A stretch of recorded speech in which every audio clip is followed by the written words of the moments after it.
In our Sunrise Smart Start this morning, a serious crash yesterday in Rochester, sending 4 people to the hospital. The crash happening in the area of North Goodman and Bay Streets. Here's what we know. State police say during a traffic stop, a car they were pursuing failed to comply and kept speeding away. The car then ran a red light, striking another vehicle, injuring 3 people, including an infant. The 2 adults struck are in critical condition and the infant is still being evaluated. Police say the man who ran the red light was wanted on an active warrant and is also now in the hospital. Just after midnight this morning, officers responding to a car accident with a possible flipped vehicle at the 100 block of Priscilla Street.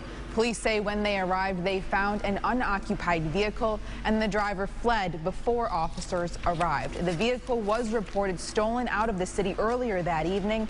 Investigators are currently following up on several leads, and anyone with information is asked to call 911. The Police Accountability Board welcoming its newest member last night during a Zoom meeting and once again expressing frustration over what they call a lack of cooperation from the Rochester Police Department and city leaders. Daniel Cadet Sr. is a social worker at Rochester General Hospital. Members shared their excitement about having him join the group and also noted Cadet's efforts to get the board created back in 2019. During the meeting, the PAB also discussing what they call inability to gain access to police records so they can properly investigate complaints made against the RPD. Of the 142 complaints they've received, investigators say they have made 35 requests for police records. Rochester Mayor Malik Evans announcing he's extending the city's gun violence state of emergency through September 17th. This as the city has marked 48 homicides already this year, 40 of which involved a firearm.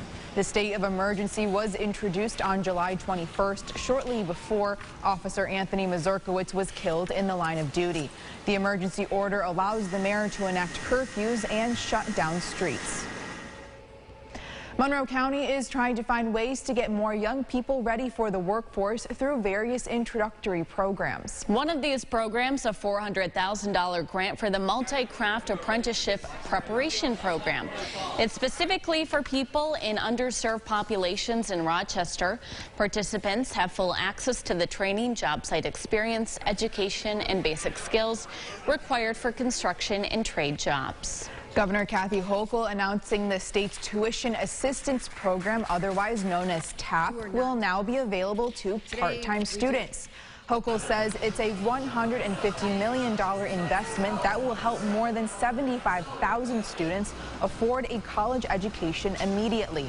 That includes students with families, immigrants, caregivers, and students of color. TAP was created to bridge the gap between the money individuals actually have in their family and the price of college tuition. Hochul says since its inception, the program has been too limited, and now she is working to improve that. Student loan repayments are set to restart for millions of borrowers in 2 weeks if the federal government decides to not extend the long-standing moratorium. That payment freeze beginning in March of 2020 has been extended 6 times. President Biden has yet to announce any updates on the freeze, with borrowers waiting anxiously. Experts are saying that no matter what happens, it is time to start preparing. The pause is currently expected to end on August 31st. Well, this week, the KIWANIS Club of Rochester is celebrating its 105th convention. The nonprofit organization aims to help children around the community and the world and fights issues such as disease and poverty. Jatira Marsh joining us live at the Hyatt downtown to tell us more about the event. Jatira, good morning. Good morning, Allie and Amel. I am here downtown at the Hyatt interviewing Jim Mancuso, who is the governor of the District of Kiwanis. Good morning. Good morning. Could you tell me about some of the projects that you've done locally here in your organization? Yeah, I mean, they're wide and varied. One of the interesting ones now we're having today, I think I mentioned in a prior segment, is this Autism Trail. We're going to have a keynote speaker, and clubs have been supporting that. Another really interesting one is a park called MJ Junction, or Motion Junction is really what the name of the park is, and that is a universal access park, meaning that children regardless of their challenge or disability or challenge, can play equally at the park. So literally there's like a zip line that a child who can walk can take, or a child who's in a wheelchair can take. So it's a really interesting project. Multiple bathrooms for children that can use that have those kind of challenges. Braille that's set up so blind children can actually play in the park very easily. So it's a really cool concept called Universal Access Park, and it's been worked with conjunction with educational institutions and the local Kiwanis Club up in Canandaigua, New York. So for people that want to support that organization, how can they go about doing that? Kiwanis itself, well, there's, again, going through the website, there is something called the Kiwanis Children's Fund, which is the international charitable arm of Kiwanis. So if you go to Kiwanis.org, you can do that. There is also the New York District Kiwanis Foundation. If you Google that website, there's ways of donating to it. We also maintain a camp, by the way, called Camp Kiwanis in Rome, New York, where we send underprivileged children or less privileged children to camp and give them a weeks-long vacation at no cost. And that has a lot of cost to the Kiwanis Club to provide that, so donations gratefully accepted to do things like that. All right. Well, I just want to thank you so much for joining us and having us here. For any more information, you could visit their website, and remind me of their website again. Kiwanis-New York or Kiwanis-NY.org.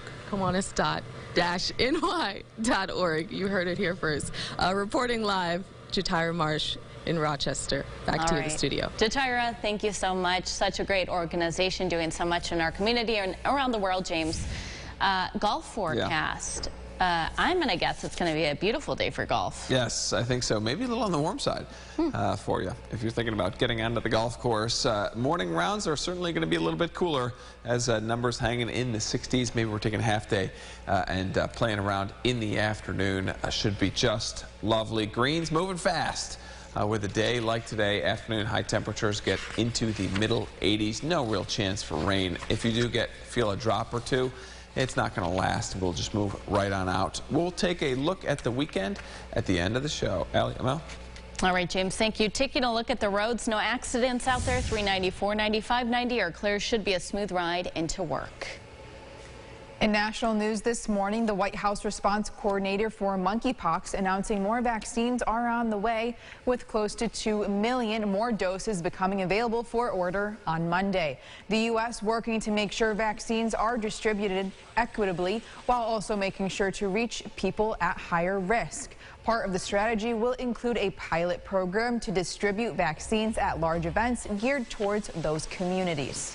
Here's what some people might be talking about at the water cooler this morning. Deshaun Watson, quarterback for the Cleveland Browns, officially given his suspension after more than 24 women accused him of sexual misconduct. The NFL and the Players Association approving an 11-game suspension along with a $5 million fine. During a press conference yesterday, Watson maintained his innocence and apologized to those affected by the situation.